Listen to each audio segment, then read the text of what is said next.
एक तरफ जहां मुकेश सहनी महागठबंधन में 60 सीट और डिप्टी सीएम की कुर्सी मांग रहे हैं, तो वहीं दूसरी तरफ जब मुकेश सहनी से यह सवाल पूछा जाता है कि अगर भाजपा सरकार जो निषाद रिजर्वेशन है, जो आप इतने दिनों से लागू करने की मांग कर रहे हैं, अगर वो लागू कर दे और उसके बदले आपसे बोले कि आप एनडीए के साथ आ जाओ, तो इस पर मुकेश सहनी कहते हैं कि अगर एनडीए निषाद रिजर्वेशन लागू करने के बदले अगर समर्थन मांगती है तो हम इस पर सोचेंगे, इस पर गंभीरता से विचार करेंगे।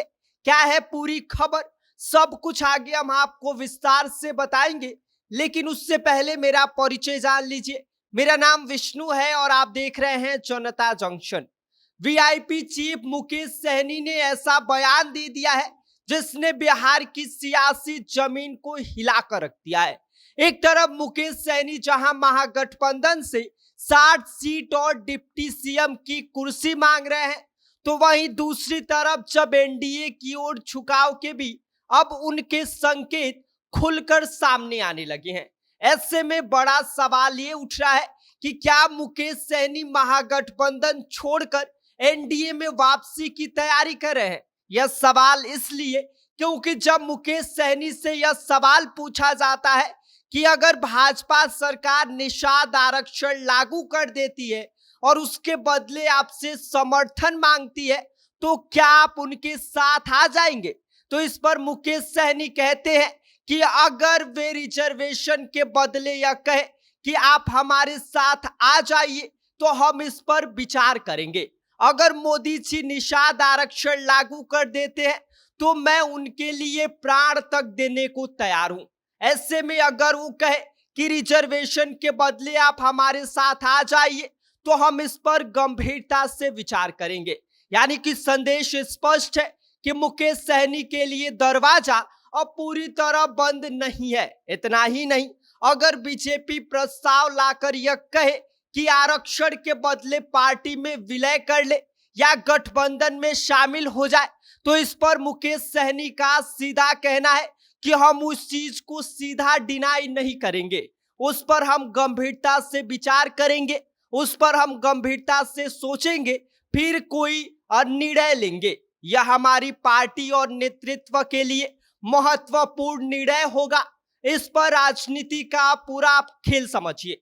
शुरू करते हैं 2020 विधानसभा चुनाव से, जब महागठबंधन से अलग होने के बाद मुकेश सहनी ने यह कहा था कि तेजस्वी और मैंने जल्दी फैसले ले लिए जिसका नुकसान दोनों को हुआ।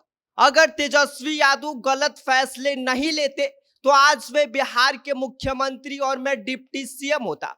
लेकिन आज तेजस्वी यादव से वही मुकेश सहनी जब उनके महागठबंधन में है तो सीट शेयरिंग पर थोड़े से नाराज नजर आ रहे हैं, क्योंकि मुकेश सहनी ने महागठबंधन के सामने 60 सीटों पर चुनाव लड़ने का दावा किया था, जिसके बाद महागठबंधन की तरफ से हालांकि मुकेश सहनी की पार्टी को 18 से 20 सीट दिए जाने की बात सामने आई थी, जिसकी वजह से मुकेश सहनी इन दिनों नाराज है।